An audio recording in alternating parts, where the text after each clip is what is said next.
مسلسل آپ کی خدمت میں عرض کر رہے ہیں کہ انسانی زندگی تب گزارتا ہے جب اس انسان کی زندگی میں کوئی ایم ہو، کوئی مقصد ہو، کوئی گول ہو۔ اور خدا نے کہا کہ انسان ہے جن تمہاری خلقت کا مقصد یہ تھا کہ تم رب کی عبادت کرو۔ کل عرض کیا کہ عبادت سے مراد صرف نماز نہیں ہے، عبادت سے مراد صرف روزہ، حج و زکوٰۃ نہیں ہے، یہ جزء عبادت ہے، کیونکہ امپاسبل ہے کوئی انسان 24 گھنٹہ مصلی پہ بیٹھ جائے۔ یہ امپاسبل ہے کہ کوئی انسان دنیا داری کو چھوڑ دے، تجارت کو چھوڑ دے، بزنس کو چھوڑ دے اور صبح سے شام تک اللہ اور اللہ کا ذکر کرتا رہے۔ علماء فرماتے ہیں ذکر کے بھی اقسام ہیں۔ ایک ذکر ہے ذکر لسانی، جو آپ زبان سے کرتے ہیں، مثلا سبحان اللہ، یا اللہ، استغفر اللہ، یہ ذکر لسانی ہے کہ 70 مرتبہ یہ ذکر کرو، 34 مرتبہ یہ ذکر کرو، 1000 مرتبہ یہ ذکر کرو، ذکر لسانی ہے۔ دوسرا ہے ذکر قلبی، کہ انسان زبان سے نہیں کہتا پر اس کا دل کس کا ذکر کرتا ہے؟ پروردگار عالم کا ذکر کرتا ہے۔ لیکن قرآن کی ایک آیت یسبح للہ ما فی السماوات وما فی الارض، کہ زمین و آسمان میں جو کچھ بھی ہے وہ کس کی تسبیح کر رہا ہے؟ اللہ کی تسبیح کر رہا ہے۔ اس کا مطلب یہ دیوار اللہ کی تسبیح، یہ کپڑا اللہ کی تسبیح، یہ ممبر اللہ کی تسبیح، یہ کھڑکیاں سب کیا کر رہی ہیں؟ اللہ کی تسبیح۔ تو سوال ہے، ہم میں سے کسی نے سنا کہ کھڑکی کہے سبحان اللہ؟ ہم میں سے کسی نے سنا کہ پنکھا کہے استغفر اللہ؟ ہم میں سے کسی سے سنا کہ مثلا درخت کے پتے کہیں یا رب یا رب یا رب؟ لیکن خدا تو کہہ رہا ہے یسبح للہ ما فی السماوات ما فی الارض، زمین میں ہر شے کس کا ذکر کر رہی ہے؟ اللہ کا ذکر کر رہی ہے۔ تو علماء کہتے ہیں ایک ہے ذکر لسانی، اب دیوار میں زبان تو نہیں کہ کہے یا اللہ۔ ایک ہے ذکر قلبی، اب دیوار کا دل تو نہیں ہے کہ دھڑکے اور بولے یا اللہ کا۔ تیسرا ذکر ہے ذکر حالی، ان کا وجود بتاتا ہے کہ میرا کوئی بنانے والا ہے۔ ہواؤں کا چلنا بتاتا ہے کہ ہوا کو کوئی چلانے والا ہے۔ پتوں کا ہلنا بتاتا ہے کہ پتوں کو کوئی ہلانے والا ہے۔ مطلب ان کا وجود بتا رہا ہے کہ کوئی نہ کوئی اس کا بنانے والا ہے۔ تو یہ اپنے وجود میں صفت خلق پروردگار عالم کو رکھتے ہیں۔ پھول کتنا خوبصورت ہے، سوال ہے اس کو حسن کس نے دیا؟ کسی پھول میں خوشبو ہے، سوال یہ خوشبو کس نے دی؟ دیکھیے آپ سوئل میں، مٹی کے اندر آپ ایک دانہ ڈالتے ہو، ایک تربوز کا دانہ، ایک آپ نے لیمن کا دانہ ڈال دیا، مٹی وہی ہے، سوئل وہی ہے، سیم سوئل۔ پانی آپ نے دیا، سیم پانی، سیم واٹر۔ ہوا لگی، سورج لگی، اسی مٹی سے 2 پلانٹس نکلے، ایک سمجھیں تربوز کا، واٹر میلن کا، اور ایک آپ کا لیمن کا نکلا۔ وہی پانی، وہی مٹی، وہی ہوا، لیکن ایک کھٹا بن کے نکلا، ایک میٹھا بن کے نکلا۔ سیم مٹی نے کسی کو ریڈ کلر بنا دیا اور کسی کو یلو کلر بنا دیا۔ ہاؤ از اٹ پاسبل کہ ایک ہی مٹی ہے لیکن مختلف چیزیں اس کے وجود سے کیا ہو رہی ہیں؟ نکل رہی ہیں۔ تو یہ کون ہے جو اسے مٹھاس دے رہا ہے؟ یہ کون ہے جو اسے کھٹاس دے رہا ہے؟ تو جب آپ لیمو پئیں، جب آپ مٹھاس پئیں، تو اس کا میٹھا ہونا بتاتا ہے کہ کوئی ہے جس نے مجھے کیا عطا کی ہے؟ مٹھاس عطا کی ہے۔ کوئی ہے جس نے مجھے کیا بنایا ہے؟ کھٹا بنایا ہے۔ تو اس کا وجود کس کا ذکر کر رہا ہے؟ پروردگار عالم کا ذکر کر رہا ہے۔ ایک پڑھا لکھا بچہ پوچھتے ہو کس اسکول سے پڑھے ہوئے ہو؟ مثلاً کہا فلاں اسکول سے پڑھا ہوں، تو یہ چلتا پھرتا کس کی پبلسٹی کر رہا ہے؟ اپنے اسکول کی پبلسٹی کر رہا ہے۔ ایک اچھا باڈی بلڈر جوان ہوگا، آپ پوچھو گے بھائی باڈی کہاں بنائی؟ کہے گا فلاں جم میں بنائی ہے۔ تو یہ کس کی مارکیٹنگ کر رہا ہے؟ چلتے پھرتے اس جم کی مارکیٹنگ کر رہا ہے۔ ایک اچھا سا مولانا ہوگا، اچھی سی تقریر کرے گا، فوراً پوچھے گا مولانا کہاں سے پڑھ کے آئے ہو؟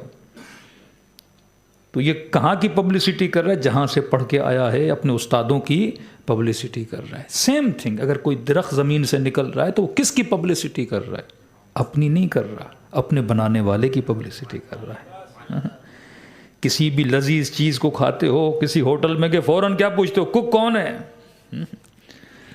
مچھلی کی تو کوئی تعریف نہیں کرتا نا، کہتے ہو بنایا کس نے؟ وہی مچھلی آپ کے گھر میں تھی لیکن ذائقہ نہیں، لذت نہیں۔ بعض اوقات یہ سوشل میڈیا پہ چیزیں بھی آتی ہیں نا، وہ چیخ کے بولتا ہے کس نے بنایا ہے؟ وہ بندہ ڈر جاتا ہے کہیں مار نہ دے، کہ اس سے اچھا میں نے آج تک کھانا نہیں کھایا ہے۔ تو اچھا کھانا کس کی تعریف کرتا ہے؟ کک کی تعریف کرتا ہے۔ تبھی امیر المومنین فرماتے ہیں اگر اچھے شیعہ بنو گے تو تعریف تیری بھی ہوگی لیکن تجھ سے زیادہ علی کی تعریف ہوگی۔ کہ کس کا شیعہ ہے؟ علی ابن ابی طالب کا شیعہ ہے۔ تو ہماری خلقت کی جب تعریف ہوتی ہے تو ایک طرح سے کس کا ذکر ہوتا ہے؟ پروردگار عالم کا ذکر ہوتا ہے کہ دریاؤں کے قعر سمندر میں اللہ کی مخلوق موجود ہے۔ دنیا کا کوئی کونا آپ ڈھونڈ لے جہاں خدا کی مخلوق نہ ہو، اور ہر چیز کو ویسا بنایا جیسا بنانا چاہیے تھا۔ عجیب قرآن کی آیت پڑھا کریں، اللہ کہتا ہے اگر پوری زمین اور آسمان کے لوگ جمع ہو جائیں، سارے سائنسدان، سارے پڑھے لکھے، سارے تاجر، سارے بزنس مین، سارے ملٹی ملینر لوگ جمع ہو جائیں، لیکن خدا کہتے ہیں سارے جمع ہو کر بھی رب کی بنائی ہوئی مکھی جیسی مکھی نہیں بنا سکتے۔ چھوٹی سی مکھی ہے۔ قراتی کا بڑا اچھا جملہ ہے، کہتے ہیں اگر یہ مکھی تم کھانا کھا رہے ہو نا، تمہارے لقمے سے ذرہ اٹھا کے چلی جائے، فرمایا تم سارے طاقتور جمع ہو جائے اس مکھی کو پکڑ نہیں سکتے ہو، اس کے منہ سے وہ لقمہ چھین نہیں سکتے ہو۔ کمزور ہونے پر آئے تو انسان اتنا کمزور کہ مکھی کے منہ سے لقمہ نہ نکال سکے، کمزور ہونے پر آئے تو ایک ڈینگی کا مچھر کاٹے تو انسان بستر پہ پڑ جائے، کمزور ہونے پہ آئے تو اتنا کمزور کہ کووڈ کے دنوں میں کرونا آ جائے تو نہ جراثیم نظر آ رہا ہے نہ مارنے والا نظر آ رہا ہے، کہ ایک وائرس نے پوری دنیا کو کیا کر دیا؟ لاک ڈاؤن کر دیا۔ یہ خدا کبھی کبھی بتاتا ہے کہ اپنی طاقت پہ ناز نہ کیا کرو، میں تجھے گرانے پر آؤں تو 1 سیکنڈ نہیں لگتا، میں تجھے مارنے پر آؤں تو 1 ملی سیکنڈ نہیں لگتا، میں تمہاری سانسوں کو چھینے پر آؤں تو بس کن فیکون کی ضرورت ہے۔ تبھی فرمایا کہ کبھی اکڑ کے زمین پہ چلا نہیں کرو۔ یہ وہی سمجھ سکتا ہے جسے خدا نے کیا دیا ہے؟ علم معرفت دی ہے۔ امیر فرماتے ہیں من عرف نفسہ فقد عرف ربہ، رب کی معرفت حاصل کرنی ہے تو معرفت تمہارے وجود کے اندر ہے۔ صلوات پڑھے محمد و آل محمد۔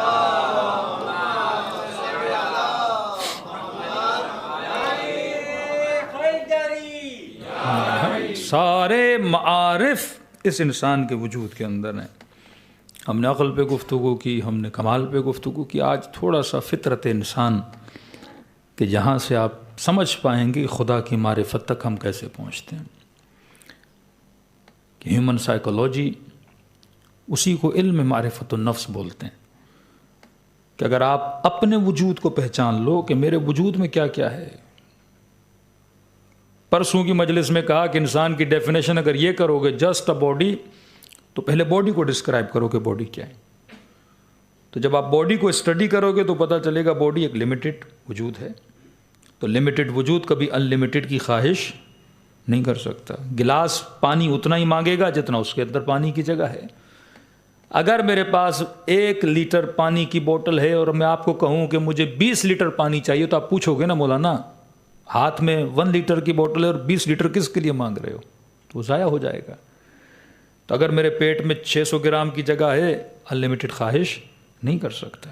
میرا بدن لمیٹڈ لذت میں راضی ہو جاتا ہے، میں اس کے لیے ان لمیٹڈ کی دعا، ان لمیٹڈ کی خواہش نہیں کر سکتا۔ تو اس کا مطلب بدن ہے، ساتھ میں کوئی روح ہے، اور روح کا کوئی سائز نہیں ہوتا۔ ایک دعا ہے، بہت پیاری دعا ہے، اگر فرصت ملے تو اس کی تفسیر بھی پڑھا کریں۔ امام زین العابدین کی دعا ہے، دعائے مکارم الاخلاق۔ صلوات پڑھے مولا کی شان۔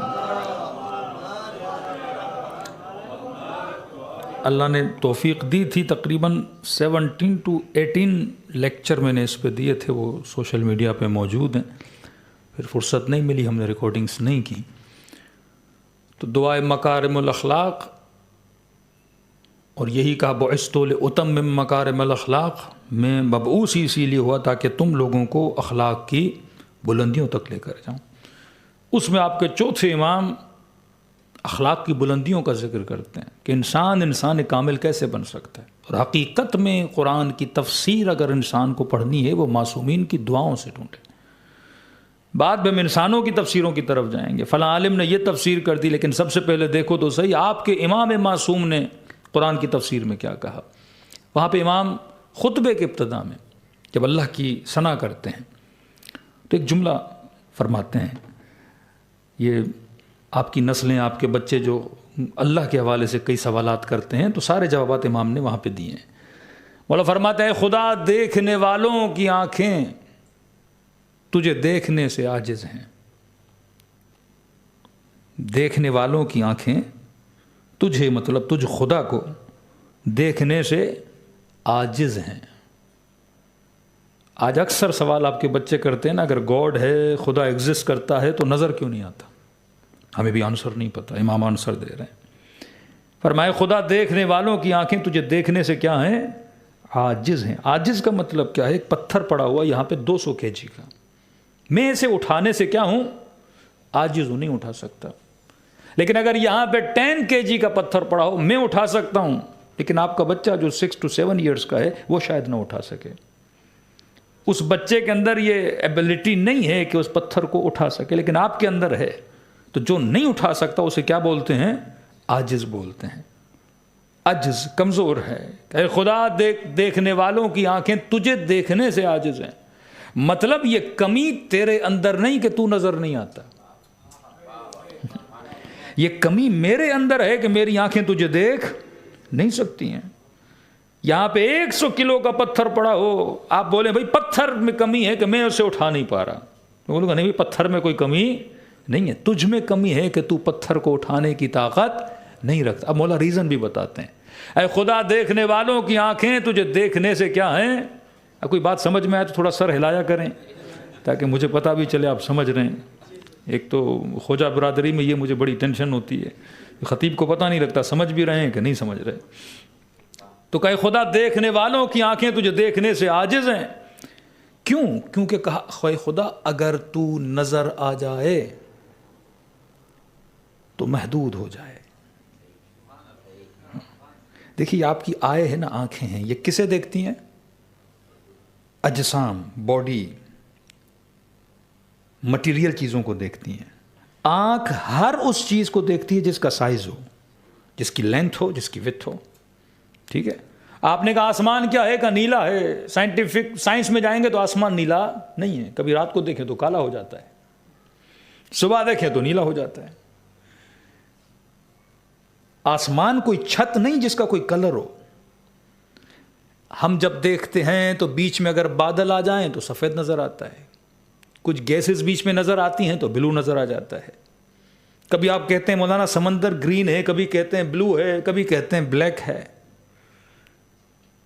تو سمندر کا کوئی خاص کلر تو نہیں، اس کے نیچے جو ریت ہوتی ہے یا سبزہ ہوتا ہے تو اس کی وجہ سے اس کا کلر کیا ہو جاتا ہے؟ چینج ہو جاتا ہے۔ آنکھ سے جب آپ دیکھتے ہو، اب میں نے یہاں سے دیکھنا شروع کیا، میری آنکھ یہاں رک گئی۔ یہاں کیوں رکی؟ کیونکہ بیچ میں کیا آیا؟ ایک جسم آیا جس کا کوئی سائز ہے، تو آنکھ یہاں رکی۔ اگر یہ نہ ہوتا تو پھر دیوار پہ رکتی، دیوار نہ ہوتی پچھلی دیوار پہ، پچھلی دیوار نہ ہوتی تو آنکھ چلی جاتی وہاں جا کے رکتی جہاں پہ سے کوئی جسم نظر آتا، کوئی مٹیریل چیز اس کے سامنے آتی۔ آپ سارے مولانا کو دیکھ رہے ہیں تو آپ سے کوشچن ہو سکتا ہے مولانا کا سائز کیا ہے؟ تو آپ نے کہا باڈی ہے، مولانا لمبے ہیں، چوڑے ہیں، موٹے ہیں، پتلے ہیں، تو آپ فوراً بتا دو گے، کیونکہ آپ کی آنکھیں جسم پہ آ کے رکتی ہیں۔ مولانا ہو تو ممبر ہوگا، ممبر نہ ہو تو دیوار ہوگی، دیوار نہ ہو تو آنکھ پیچھے چلتی جائے گی۔ آنکھ ہر اس چیز کو دیکھتی ہے جس کا کیا ہو؟ سائز ہو۔ اب کہے خدا دیکھنے والے کی آنکھیں تجھے دیکھنے سے کیا ہیں؟ عاجز ہیں، کیونکہ اگر تو نظر آ جائے تو تیرے نظر آنے کے لیے ضروری تھا کہ تیرا کوئی کیا ہوتا؟ جسم ہوتا، اور اگر تو جسم میں آ جاتا تو چھوٹا ہو جاتا، محدود ہو جاتا۔ پھر آپ بتاتے کہ خدا کا سائز کیا ہے؟ 6 فٹ کا خدا ہے، 7 فٹ کا خدا ہے، ہندوؤں کے بت ہے نا، سائز تو بنانا ہے، وداؤٹ سائز تو کوئی چیز نہیں بنا سکتے آپ۔ جسم ہوگا تو وتھ سائز ہوگا، وداؤٹ سائز کوئی جسم آپ کریٹ ہی نہیں کر سکتے. تو خدا دیکھنے والوں کی آنکھیں تجھے دیکھنے سے عاجز ہیں, کیونکہ اگر تو نظر آ جائے تو تیرا سائز ہو جائے, اور کا جو سائز میں آئے وہ خدا کیسا, وہ تو خدا ہو ہی نہیں سکتا نا جو کس کے اندر آ جائے, سائز کیا جائے. مطلب اگر خدا مجھے موریشس کی مسجد میں نظر آئے تو اس کا مطلب خدا کراچی میں نہیں ہے. آج آپ بول سکتے ہیں نا کہ مولانا موریشس میں, اس کا مطلب مولانا کراچی میں نہیں ہے. اگر یہاں نظر آئے تو وہاں نہیں, اگر وہاں نظر آئے تو یہاں نہیں, کیونکہ خدا وہ ہے جو ہر جگہ موجود ہوتا ہے. یہ چوتھے امام ابا امیر المومنین نہج البلاغہ فرماتے ہیں علی اس خدا کو مانتا ہی نہیں جس خدا کو علی نے دیکھا نہ ہو. چوتھے امام کہیں تو آنکھوں سے نظر نہیں آتا, اور جو نظر آئے وہ خدا کیسا. اور امیر المومنین فرمائے علی اس خدا کو نہیں مانتا جس خدا کو علی نے دیکھا نہ ہو. امام بات کر رہے ہیں آنکھوں کی, امیر المومنین بات کر رہے ہیں دل کی آنکھوں کی. خدا دیکھا جاتا ہے کس سے؟ قلب سے خدا کو محسوس, اپنے وجدان سے, اپنی دلیل سے. بعض اوقات دلیل ظاہری ہوتی ہے, مطلب آپ نے دیکھا آگ ہے اور آگ, کسی نے کہا آگ گرم ہوتی ہے, آپ نے کہا آگ گرم ہوتی ہے کیونکہ میں نے آگ میں ہاتھ ڈالا, آگ کیا تھی؟ گرم تھی. ایک مرتبہ دلیل بالوجدان ہوتی ہے, آپ کے ذہن میں ہوتی ہے. 2+2 کیا ہوتا ہے؟ 4. یہ کہاں ہے؟ آپ کے ذہن میں. جب آپ دنیا کا نظم دیکھتے ہو, ضبط دیکھتے ہو, کریٹیوٹی دیکھتے ہو, تو آپ کے ذہن میں دلیل بنتی ہے یقیناً کوئی بنانے والا موجود ہے. تو ساری چیزیں ہماری ذات کے اندر ہیں, لیکن ضرورت یہ ہے کہ انسان اپنی ذات کو پہچاننے کی کوشش کرے. دوسری چیز, اپنے نسلوں کو, بچوں کو سکھا دیں. اور آپ کی پوری فلم انڈسٹری, ڈرامہ انڈسٹری, جو بزنس کرتے ہیں, پوری مارکیٹنگ کی فیلڈ انسان کی اس فطرت سے چلتی ہے, اور اسی فطرت سے شیطان کھیلتا ہے, اسی فطرت سے دجالی نظام والے ہیں. کہ دیکھیے ہمیں کتنی زحمت لگتی ہے کسی بچے کو نمازی بنانے میں, انہیں کتنی زحمت لگتی ہے کسی بچے کو سنیما تک لانے میں, مجھے کتنی زحمت لگتی ہے ایک بندے خدا کو خدا سے ملانے میں, اور انہیں کتنی زحمت لگتی ہے کسی کو شیطان سے ملانے میں. تو کون سکسیسفل ہے, میں یا وہ؟ تو آج ظاہری طور پہ دیکھا جائے تو دشمن خدا زیادہ سکسیسفل ہے, کیونکہ ایک مولانا کتنے لوگوں کو مومن بناتا ہے, اور ایک فلم, ایک ٹی وی, ایک ڈرامہ, ایک سنیما کتنے لوگوں کو گمراہ کر رہی ہے. اور خدا خود قرآن میں کہتا ہے اکثرہم لا یعلمون اکثرہم لا یعقلون لہم قلوب لا یفقہون. دل ہیں سوچتے نہیں, آنکھیں ہیں دیکھتے نہیں, کان ہیں سنتے نہیں. کبھی کا اولئک وقر فی آذانہم, بعض لوگوں کی مثال ایسے ہے جیسے ان کے کانوں میں کنکر ڈال دیے گئے ہیں. اللہ بلا تو رہا ہے پر گویا سن نہیں رہے ہیں. تو آج خریدار خدا کے زیادہ ہیں یا خریدار شیطان کے زیادہ ہیں؟ کس کی مارکیٹ زیادہ گرم ہے؟ شیطانی مارکیٹ. اور واقعاً اگر اس حال میں آج قیامت ہو جائے تو جنت تو خالی ہوگی, جہنم میں پری بکنگ کرنی پڑے گی. اکثر تو کہاں چلے جائیں گے؟ جہنم چلے جائیں گے. شاید جہنم تبھی حل من مزید حل من مزید, لیکن اب شاید حل من مزید کہنے کی ضرورت بھی نہ پڑے اسے, کیونکہ اگر 1 ارب لوگ دنیا میں ہیں تو پورا چائنا خدا کو نہیں مانتا, پورا ویسٹرن ورلڈ آپ دیکھ لیں خدا کو نہیں مانتا, اور جو مسلمان ملک ہیں اور وہ جس طرح خدا کو مان رہے ہیں تو وہ الامان والحفیظ ہے کہ خدا کو ایسے مسلمان چاہیے. تو شیطان کا بازار گرم ہے, لیکن کس طرح گرم ہے؟ تو کہیں نہ کہیں ہم ناکام رہے. کیوں ناکام رہے؟ کیونکہ ہم نے ظواہر اسلام کو لیا اور اسلام کی روح کو ہم نے نہیں لیا. کہ بارہا کہہ چکا کہ کبھی بھی مکتب تشیع میں حفظ قرآن نہیں تھا, لیکن آپ دیکھتے ہیں ہمارے بھائیوں اہل سنت کیا حفظ قرآن پہ بڑا زور ہوتا ہے. اب اس کا سب سے بڑا ریزن تراویح بھی ہے, کہ 8 دن میں 10 دن میں 12 دن میں 6 دن میں قرآن پورا کرنا ہوتا ہے, تو ظاہر حافظ چاہیے, تو حافظ بنانا شروع کر دیے. لیکن پھر وہ جس طرح قرآن پڑھتے ہیں نہ ان کو خود سمجھ میں آتا ہے, نہ پیچھے کھڑے ہوئوں کو سمجھ میں آتا ہے. گاڑی بھی چلتی ہے تو اس کی کوئی اسپیڈ ہوتی ہے. اب ہائی وے پہ گاڑی چلائیں تو کہتے ہیں بھائی کم از کم 120 میکسیمم ہے، بعض کنٹری میں 100 ہے، لیکن یہ جب جس اسپیڈ سے یہ قرآن پڑھتے ہیں تو کوئی 400 کی اسپیڈ پہ جاتے ہیں کہ بالکل سمجھ میں نہیں آتا. کیونکہ میں نے کیا پورا کرنا ہے؟ قرآن پورا کرنا ہے. قرآن سمجھنا ہے کہ نہیں، اس سے میرا مطلب نہیں ہے. بسم اللہ کا بے سمجھ میں آتا ہے اور آخر میں وَلَضَّالِّينَ سمجھ میں آتا ہے. بیچ میں کیا پڑھا کسی کو پتہ نہیں ہے. یہ وہ امت کا طبقہ تھا جس نے اپنی پوری امت کو تباہ و برباد کر دیا. آج تراویح ایک فیسٹیول کی طرح بن گیا اور یہی چیز ہمارے اندر آ رہی ہے. آج محرم بعض کنٹریز میں فیسٹیول بن چکا ہے کہ 10 دن ہے، میں نے مجلس میں جانا ہے، 30 منٹ کی مجلس، 40 منٹ کی مجلس، 10 منٹ کا ماتم، 2 منٹ کا نوحہ کر کے پھر میں کہاں چلا گیا؟ باہر چلا گیا. ترکی کے مسلمانوں کا حال دیکھیں، صبح سے شام تک روزہ جب افطاری کرتے ہیں پھر اس میں شراب بھی پی رہے ہیں. نہ نمازوں میں وہ روحانیت ہے، نہ ذکر میں وہ روحانیت ہے، کیونکہ ہم نے اصل جو اسپریچول جو اصل اس کی چیز تھی اسے ہم نے کیا کر دیا؟ چھین لیا. اب صرف ظاہر ہمارے پاس باقی ہے. پھر ہمارے بیچ اور ہندوؤں کے بیچ میں کوئی فرق نہیں رہ جاتا، کیونکہ عبادت بت پرستی کا نام نہیں ہے. عبادت بندے کو خدا سے تب ملاتی ہے جب اس کے اندر معرفت اور اس کے اندر روح عبادت پائی جائے.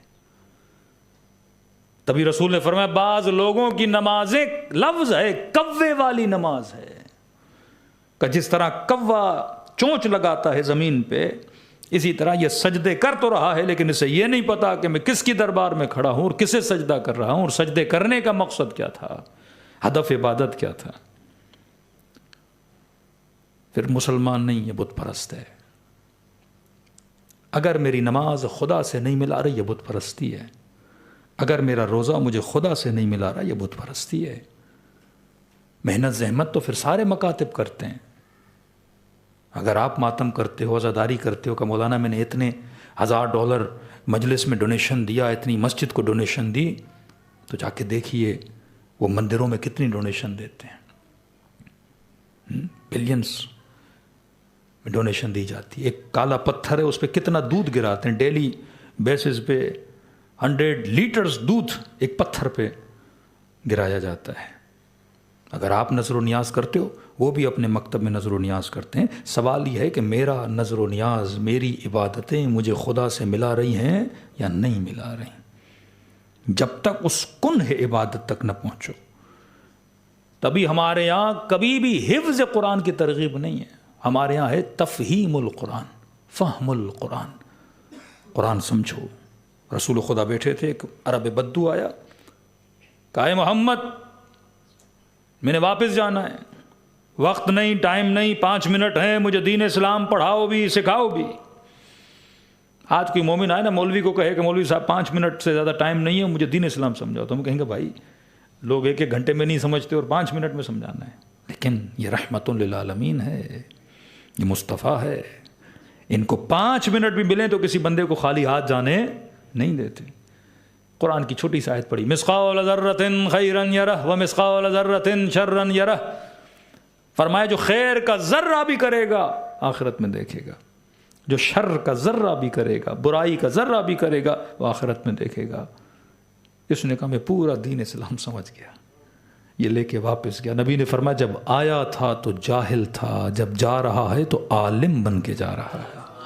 ہاں، کبھی کبھی ایک حرف آپ کی زندگی کو بدل دیتا ہے، کبھی کبھی ایک لفظ آپ کی زندگی کی پوری جہت کو، کبھی کبھی ایک اچھے انسان کی ملاقات آپ کی زندگی کو بدل دیتی ہے کہ بھائی میں اتنے سال کس وہم و گمان میں اصل راہ تو یہ ہے جس پہ میں نے زندگی گزارنی ہے. تو ہمارے یہاں تھا فہم القرآن. اب ہو سکتا ہے آپ کے بچوں کے ذہن میں سوال پیدا ہو، پھر شیعوں نے اتنے حافظ کیوں بنائے؟ ہمارے پاس بھی تو ہے نا، ایران میں چلے جائیں 2,500 3,000 حفاظ قرآن. کیونکہ ہم شیعوں پر کچھ متعصب طبقوں نے ایک الزام لگایا کہ بھائی شیعوں کو فلاں فلاں کی بد دعا ہے، لہذا شیعوں میں حافظ ہو ہی نہیں سکتا. تو ہم نے ان کے چیلنج کو ایکسیپٹ کیا اور ہم نے تاریخ مسلمان میں 4 سال کا بچہ حافظ بنا کر دکھایا. یہ آج تک چیلنج کسی نے ایکسیپٹ نہیں کیا. پورے مسلمان جو 1 ارب مسلمان ان کو بتائیں اب 4 سال کا بچہ کوئی حافظ قرآن بن گیا, کیونکہ ہم نے چیلنج ایکسیپٹ کیا بھائی اگر ہم حفظ کرنے پر آئیں تو ہمارے 4 سال کے بچے بھی حافظ قرآن بن سکتے ہیں. ہمارا مقصد حفظ نہیں تھا, ہمارا مقصد تھا فہم القرآن. قرآن پڑھو تو قرآن کو سمجھو, کہ قرآن کہے کہ جو ایک انسان کو قتل کرے گویا اس نے پوری انسانیت کو قتل کیا. قرآن کہے جو ظلم کرے اس پہ اللہ کی لعنت ہے, لیکن تم یہی قرآن پڑھنے کے بعد جس نے قتل کیا تو کہو قاتل بھی جنت میں مقتول بھی جنت. آج مفتی صاحب کو بولو یزید پہ لعنت بھیجو تو گھبرا جاتے ہیں, بھائی ہم نہیں بھیجیں گے, اللہ کا معاملہ ہے, قیامت میں دیکھا جائے گا. اور قرآن میں پڑھ رہا ہے کہ لعنت اللہ علی القوم الظالمین, اللہ کی ظالموں پہ لعنت ہے, لیکن یہ کہنے کے لیے جرت نہیں ہے اس کو کہ یزید کیا تھا, ظالم تھا. امیر المومنین کے دشمن کیا تھے, ظالم تھے. لیکن آپ کو یہ جرت ہے, آپ کا 7 سال کا بچہ بھی ہوگا نا, اس سے پوچھو یزید پہ لعنت کر سکتے کہ نہیں, میں نے کہا پوچھو گے وہ 3-4 بھیج کے بتا دے گا. ہاں, یہ ٹریننگ, یہ تعلیم کہاں سے ملی؟ فرش عزائے حسین ابن علی سے ملی, کیونکہ یہاں ذہن بنائے جاتے ہیں, یہاں برینز تیار کیے جاتے ہیں, یہاں فہم القرآن سمجھایا جاتا ہے. ہم نے چیلنج ایکسیپٹ کیا, یوٹیوب پہ چلے جائیں, محمد حسین تباہی, ہاں 4 سالہ بچہ حافظ قرآن. اور ان کے والد بزرگوار جب یہ حافظ بنا تو اس کو کہاں لے کر گئے؟ سعودی عرب لے کر گئے, کیونکہ الزامات وہاں سے آ رہے تھے نا, شیعوں میں حافظ نہیں ہوتا, تو بچہ بھی کہاں لے کر گئے؟ سعودی عرب لے کر گئے. اور وہاں جتنے عرب بیٹھے تھے اس کے بچے سے سوال کرتے تھے, یہ جواب پرشن میں نہیں بلکہ قرآن کی آیتوں سے دیتا تھا. کہ تمہیں کھانے میں کیا پسند ہے؟ وہ قرآن کی آیت پڑھتا تھا, وہ بصل والی اور پیاز والی اور عدس والی. تو اس کے والد کہتے ہیں عرب خوشی کے مارے پاگل ہو گئے تھے. 4 سال کا بچہ لکھنا نہیں آتا, پڑھنا نہیں آتا, اور حافظ قرآن ہے. اور اعزازاً اس کو شاید آکسفورڈ یا کیمبرج یونیورسٹی نے اعزازی PhD اس بچے کو دی, جو 4 سال میں اس نے حافظ قرآن بنا. یہ شاید ہسٹری کا پہلا بچہ ہو جس کو 4 ایئرز یا 5 ایئرز میں کیا ملی ہے؟ PhD کی ڈگری اس کو ملی. اس کے والد کہتے ہیں جب سعودی عرب سے واپس آ رہے تھے اتنے ٹوائز اور اتنے کھلونے میرے بچے کو دیے گئے. اور کہتے ہیں میں نے اپنے بچے سے پوچھا بیٹا اتنے کھلونے ملیں؟ کہتے اگر سارے کھلونے لاتا, ٹوائز لاتا, تو پورا جہاز مجھے الگ سے بک کرنا پڑتا. تو میرے بچے نے کہا کہ بابا میں ان کا ماننے والا ہوں جن کو کھلونوں سے کھیلنے کی عادت نہیں ہے. یہ فہم القرآن. اسی قوم سے پھر خمینی بن کے مطہری اور شریعتی جیسے جوان, اور شہید قاسم جیسے, اور شہید حسینی جیسے لوگ جنم لیتے ہیں, شہید سبط جعفر جیسے لوگ جنم لیتے ہیں, کیونکہ یہاں کیا بنایا جاتا ہے؟ فہم بنایا جاتا ہے. ہمارے ہاں رٹا نہیں ہے, ہمارے ہاں طوطا پروری نہیں ہے. ہم بچوں کو سمجھاتے ہیں, اور تبھی معصوم فرماتے ہیں کہ انسان اگر خدا تک پہنچنا ہے پہلے اپنے آپ تک پہنچ, پہلے اپنے آپ کو پہچان. صلوات پڑھے محمد و آل محمد.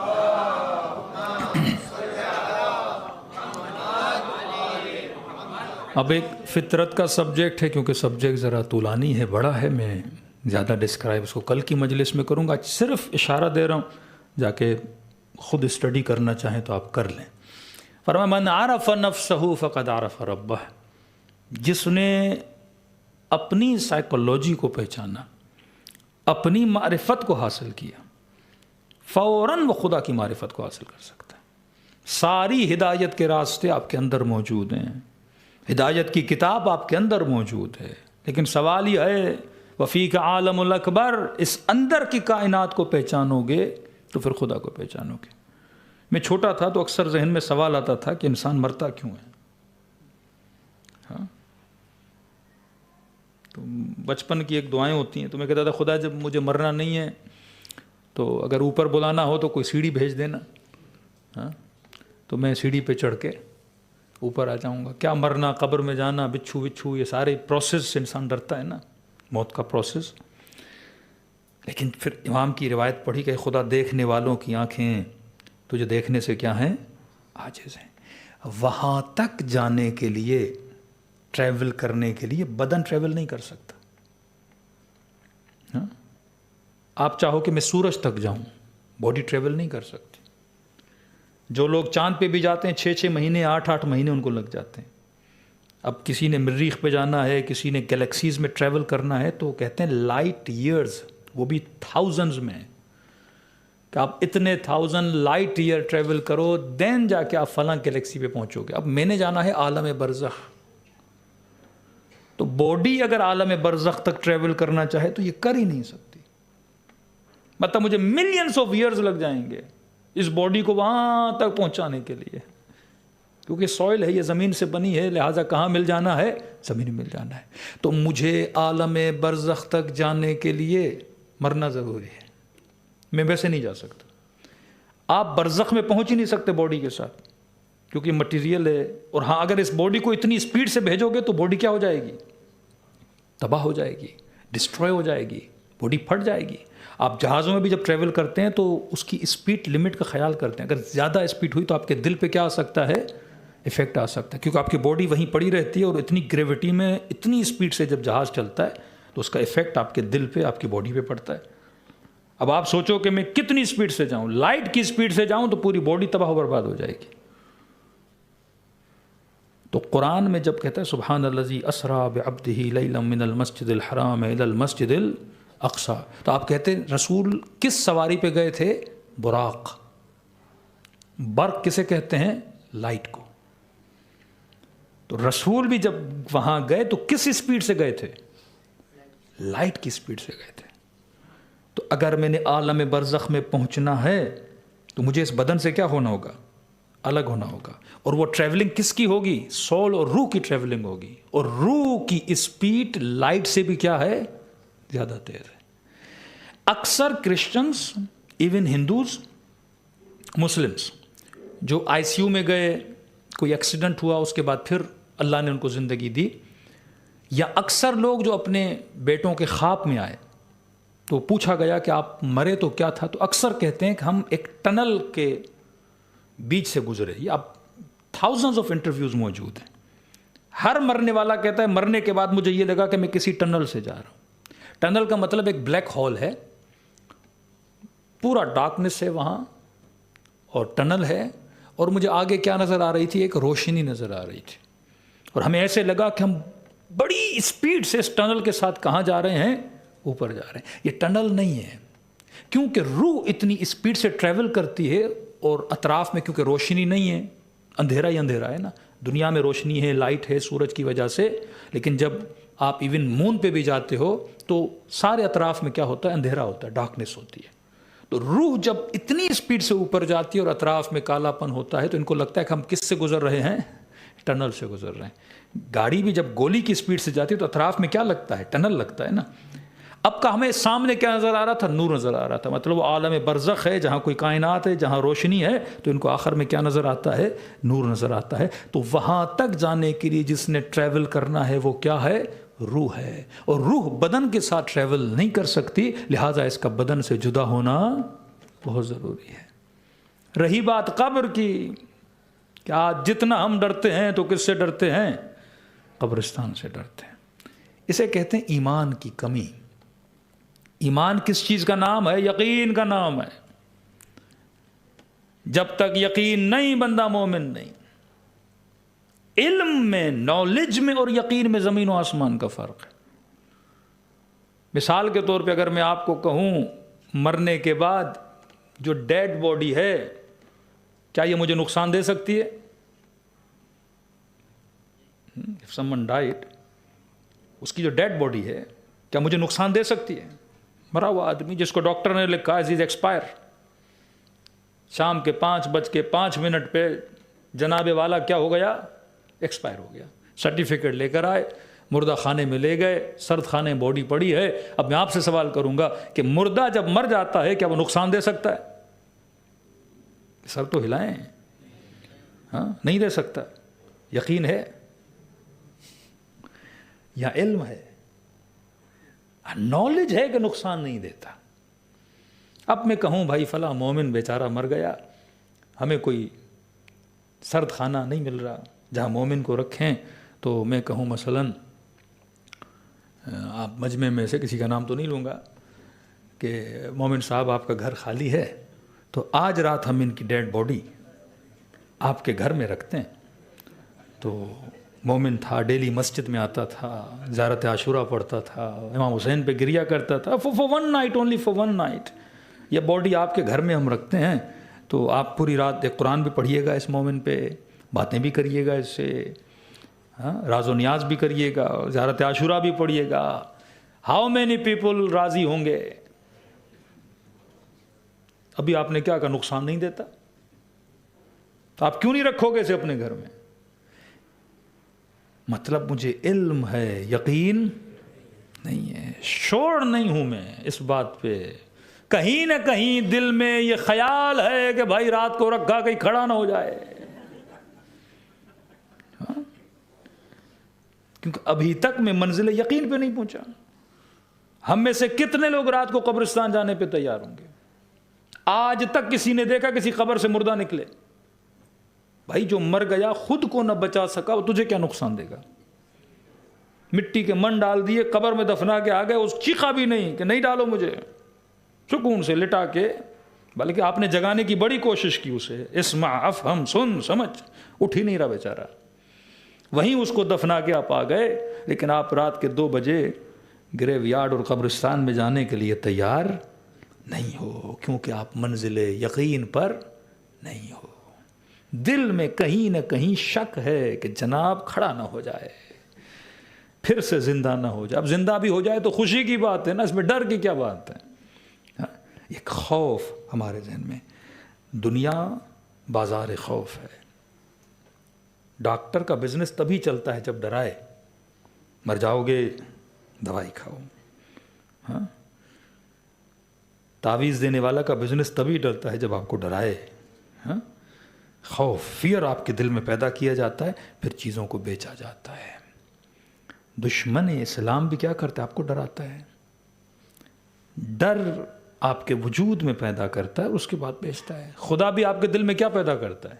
ڈر پیدا کرتا ہے. جہنم کا ڈر، جنت کی لالچ. یہ 2 چیزوں سے انسان بچ نہیں سکتا، لالچ اور ڈر. لیکن خدا کا ڈر حقیقی ڈر ہے، شیطان کا ڈر فیک ہے. خدا کا حسن حقیقی حسن ہے، آخرت کی لذت حقیقی لذت ہے. یہاں جو کچھ ہے وہ ایک ببل ہے، جو تمہیں دکھایا جاتا ہے وہ سراب ہے، حقیقت میں کچھ بھی نہیں ہے. یہاں بدبودار چیزوں کو خوشبودار بنا کے دکھایا جاتا ہے، لیکن خدا جسے حسین کہے وہ حقیقت میں حسین ہے. امام حسین کا عشق، اہل بیت کی محبت ایک پائیدار، ایک باقی محبت ہے، جو انسان کو دنیا میں بھی کام آتی ہے، آخرت میں بھی کام آتی ہے. وقت بہت ہو چکا، تفصیل میں کل آؤں گا کہ ساری آپ کی ڈرامہ فلم انڈسٹری جو چلتی ہے یہ آپ کی فطرت پہ چلتی ہے. اگر آپ اپنے بچوں کو فطری طور پہ مضبوط کر لیں، یہ کبھی بھی کسی ظالم کے عاشق نہیں بنیں گے. آج ایک بچہ مال میں جاتا ہے، 10 شرٹس پڑی ہوتی ہیں، وہ کس شرٹ کو اٹھاتا ہے کہ پاپا وہ چاہیے جس پہ اسپائڈر مین ہو، جس پہ بیٹ مین ہو، جس پہ آئرن مین ہو. تو آج میرے بچوں کے دلوں میں کس کا عشق پایا جاتا ہے؟ مولا حسین کا یا اسپائڈر مین کا؟ اب آپ کہیں کہ مولانا یہ بچہ اسپائڈر مین سے پیار کیوں کرتا ہے؟ اس میں بچے کا قصور نہیں ہے، انہوں نے آپ کی نسلوں کی فطرت سے کھیلا ہے، جو فطرت ابھی تک آپ کو سمجھ میں نہیں آئی. یہ کمال کیوں تھا ابا عبداللہ الحسین میں کہ ہور بناتے تھے؟ ان کے بچے ہی عباس کیوں بنے؟ ان کے بچے ہی علی اکبر کیوں بنے؟ انہی کی نسلوں میں قاسم کیوں پیدا ہوئے؟ کیونکہ پراپر ہیومن سائیکولوجی کو جانتے تھے، اور اسی طرح سے انہوں نے اپنی نسلوں کو ہدایت دی. صلوات پڑھے محمد و آل محمد.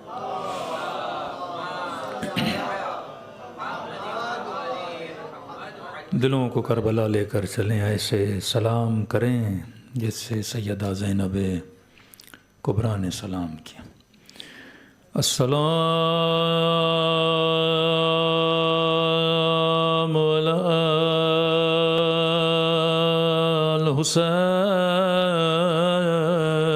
الحسین وعلی علی ابن الحسین وعلی اولاد حسین وعلی اصحاب الحسین. بلند آواز سے السلام علی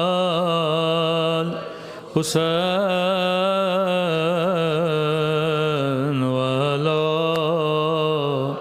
علی ابن وعلی اولاد وعلی اصحاب میرا سلام ہو اس درد بھرے منظر پہ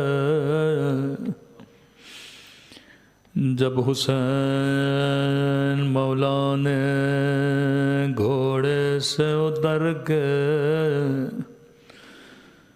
دو کٹے ہوئے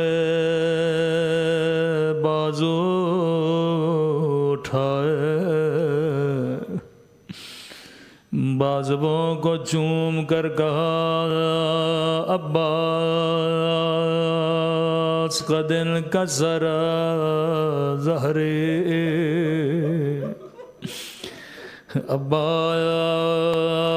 عباس میری کمر ٹوٹ گئی مولا حسین کا فرمان شیو میری قبر کی زیارت سے پہلے میرے عباس کی زیارت کیا کرو باب الحوائج غازی عباس کہتے ہیں جب گھوڑے سے گرنے لگے کبھی علم دائیں کبھی علم بائیں سکینہ کی فریاد بلند ہوئی چچا قسم لے لے اب پانی نہیں مانگوں گی اے خدا میرے چچا کو زندہ خیموں میں پلٹا دے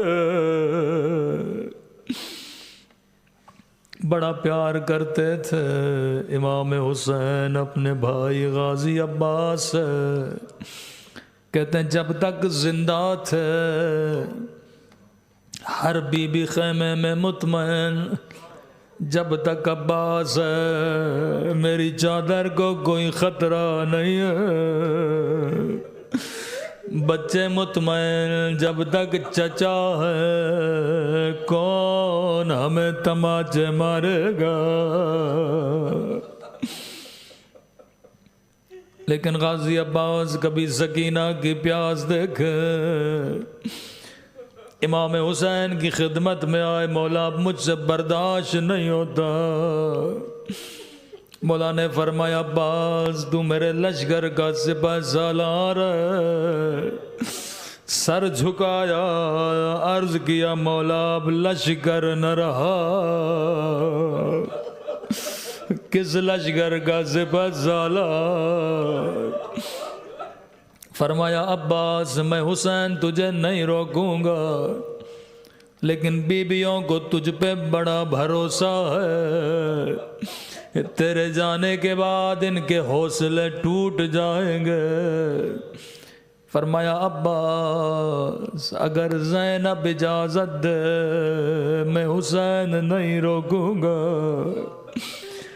کہتے سیدھا بی بی زینب کے خیمے میں آئے فرمایا آقا زادی اجازت ہے خیمے میں اندر آنا چاہتا ہوں بی بی زینب نے اجازت دی زانو ادب لگا کے جس طرح آپ نماز میں بیٹھتے ہو اس طرح بی بی زینب کے سامنے بیٹھ گئے بی بی نے ایک مرتبہ عباس کے چہرے کو دیکھا فرمایا عباس میں زینب سمجھ گئے کیوں آئے ہو عباس میں تجھے روکوں گی نہیں لیکن میری کچھ باتیں سنتا جا۔ بڑے ادب سے کہا جی میری آقا زادی۔ فرمایا ابا شہر کوفہ تھا، حکومت بابا علی کی تھی، رات کا وقت تھا، ہمارا قافلہ شہر کے باہر رکا تھا۔ حسن نے کہا بابا قافلہ لاؤں یا نہیں؟ فرمایا حسن دکان بند ہونے دے، بازار بند ہونے دے، جب لوگ اپنے اپنے گھروں میں چلے جائیں پھر میری بیٹیوں کے قافلے کو لانا۔ عباس بازار بند ہو گئے، لوگ اپنے گھروں میں چلے گئے، خود بابا میرے استقبال کے لیے آئے، میرے اونٹ کی مہار کو تھاما، میرے اونٹ آگے چل بھی رہا تھا۔ ایک مرتبہ بابا نے کہا زینب بیٹی ذرا اماری کا پردہ ہٹانا۔ عباس میں نے پردہ ہٹایا، بابا کہنے لگے زینب غور سے دیکھو یہ کوفے کا بازار ہے۔ عباس میں پریشان، بابا بازار مجھ زینب کو کیوں دکھا رہے ہیں؟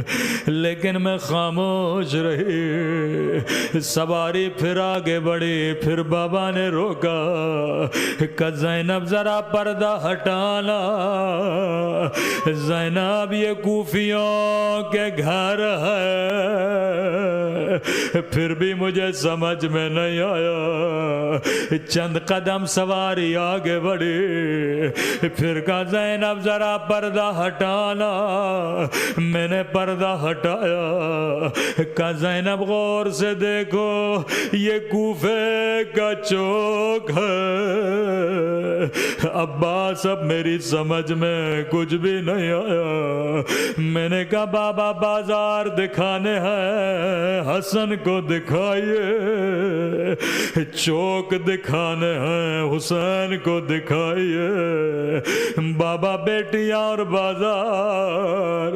عباس اتنا کہنا تھا، بابا نے میری سواری بٹھائی، میری اماری کا پردہ ہٹایا، کبھی میری کلائیوں کو چومنے لگے، کبھی میرے سر کا بوجھ لینے لگے، کہنے لگے زینب یہی بازار ہوگا، تیرے ہاتھوں میں رسیاں،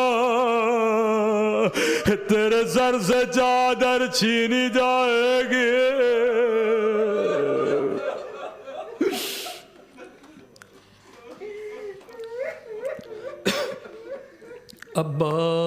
عباس میں نے کہا بابا امام علم غیب جانتے ہیں، میں اعتراض نہیں کروں گی، لیکن بابا میرا ایک چھوٹا سا سوال ہے۔ رو کر کہا جی زینب پوچھو۔ میں نے کہا بابا جس بھی بہن کا ایک بھائی ہو اسے بھی کوئی میلی نگاہ سے نہیں دیکھتا۔ بابا اللہ نے مجھے 18 بھائی دیے، مجھے عباس جیسا بھائی دیا، مجھے حسین جیسا بھائی دیا، عباس کے ہوتے ہوئے میرے ہاتھوں میں رسیاں، اتنا سننا تھا۔ کہنے لگے زینب اس وقت حسین نہ رہیں گے، عباس نہ رہیں گے، اب سنیں گے زینب نے عباس سے کیسے خدا حافظ کیا۔ ایک مرتبہ کا غازی کھڑے ہو جا، غازی عباس کھڑے ہو گئے، دونوں باہیں عباس کے گلے میں ڈالی، رو کر کہنے لگی خدا حافظ عباس، خدا حافظ عباس۔ اب میں زینب سمجھ گئے میرے ہاتھوں میں رسیاں بدلنے کا وقت قریب ہے، میری چادر لٹنے کا وقت قریب ہے۔ الا لعنت اللہ علی القوم الظالمین۔